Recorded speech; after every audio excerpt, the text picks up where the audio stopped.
Hello বন্ধুরা, আসলে তোমাদের সবাইকে স্বাগত। বন্ধুরা, আমি চলে এসেছি আজকে আমার ছাদ বাগানে তোমাদের সাথে আবার ধনের বীজ কিভাবে কল করে কল করে বসাবো সেটা তোমাদের সাথে আমি শেয়ার করব।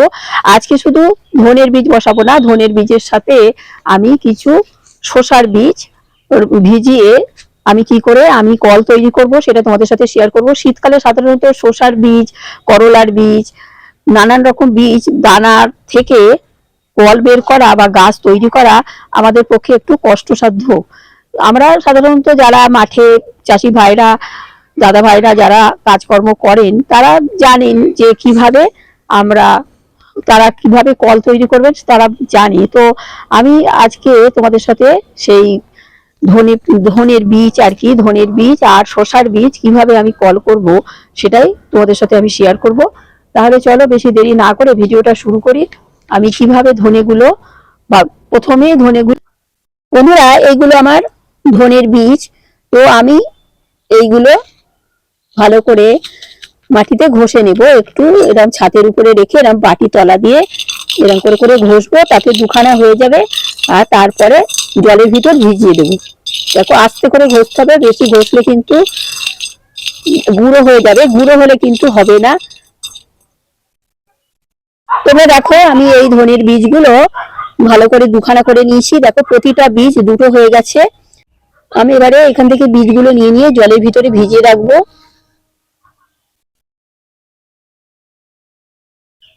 আর শসার বীজগুলো আমি এই বাটির ভিতরে ভিজিয়ে রাখবো। আমি যেহেতু বললাম আমি দুটো বীজ একসাথে তোমাদের দেখাবো, তো আমি শসার বীজগুলো আমি ভিজিয়ে রাখবো এখানে।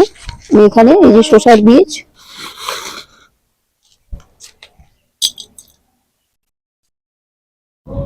ধনে পাতার বীজগুলো আর শসার বীজগুলো আমি ভিজিয়ে রেখেছি। আমি একদিন পরে আবার ফিরে আসবো।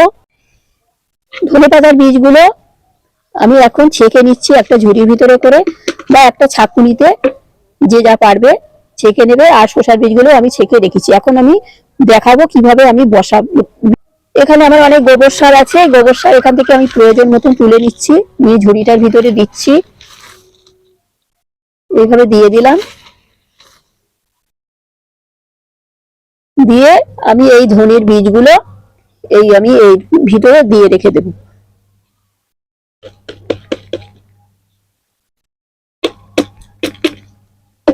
সুন্দরভাবে আমি আগে দিয়ে ধনের বীজগুলো দিয়ে দিয়েছি। এবারে আমি এখানে হালকা করে গোবর সারের একটা আস্তরণ দিয়ে দেব। আর পাশেও আমি ঝিঙের দানাগুলো, ঝিঙে না সরি, এগুলো শসার দানাগুলো সব দিয়ে দেব। আরো আমার আছে, সেগুলো আমি সব দিয়ে দিচ্ছি। দিয়ে মাটি চাপা দিয়ে রাখবো, মাটি না গোবর সার চাপা দিয়ে রাখবো। এই যে আমার গোবর সার আছে, আমি এবারে এখান থেকে গোবর সার নেব আর এখানে চাপা দিয়ে রেখে দেবো।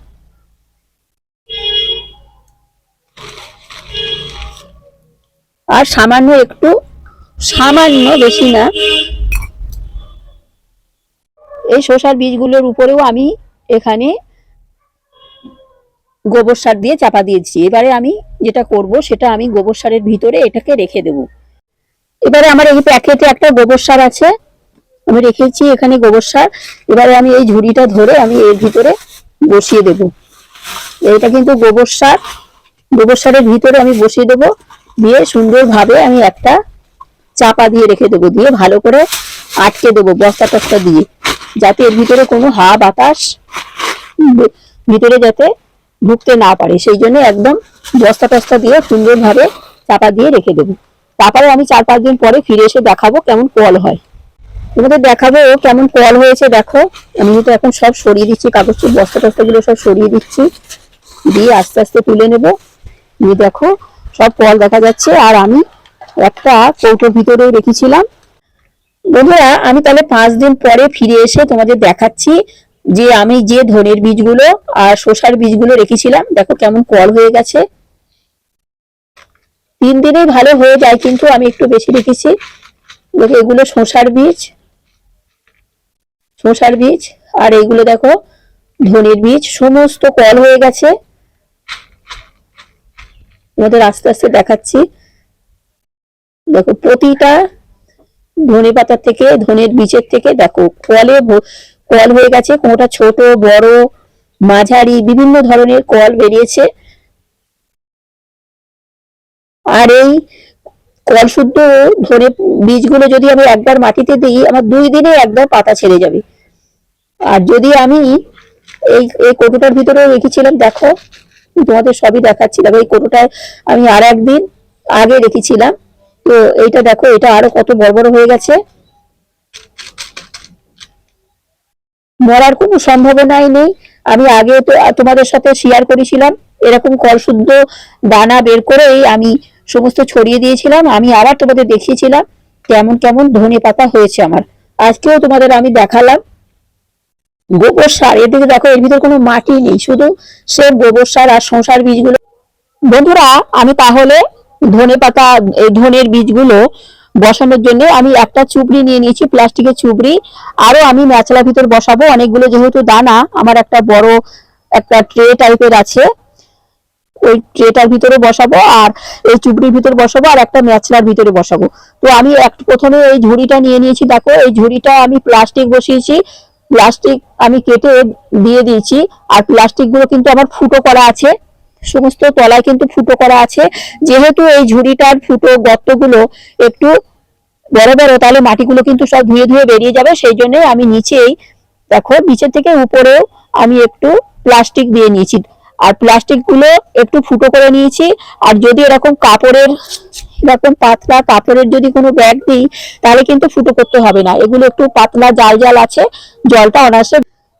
বন্ধুরা, তাহলে আমি এই মাটিটা রেডি করেছি। আমি 1 কেজি মতন মাটি দিয়েছি, আর 500 গ্রাম মতন গোবর সার দিয়েছি। আমি কিন্তু আর কিছুই দেবো না, এতে কোনো সর্ষের খোল টোল আমি কিছুই দিচ্ছি না। পরে যখন গাছগুলো বড় হয়ে যাবে, তখন আমি পরিচর্যা করব, তখন কি দেব না দেব সেটা তখন তোমাদের সাথে শেয়ার করব। থেকে তুলে তুলে আমি এখানে সব ছড়িয়ে ছড়িয়ে দিচ্ছি।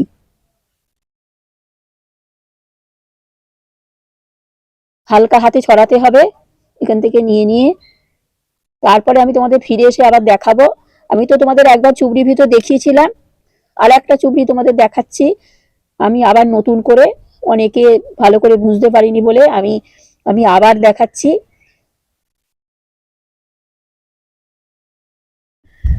দেখো, এখানেও আমার কিছু ধনের বীজ আছে, এইগুলো আমি ছড়িয়ে দিচ্ছি এই একটা থার্মোকলের বক্সের ভিতরে।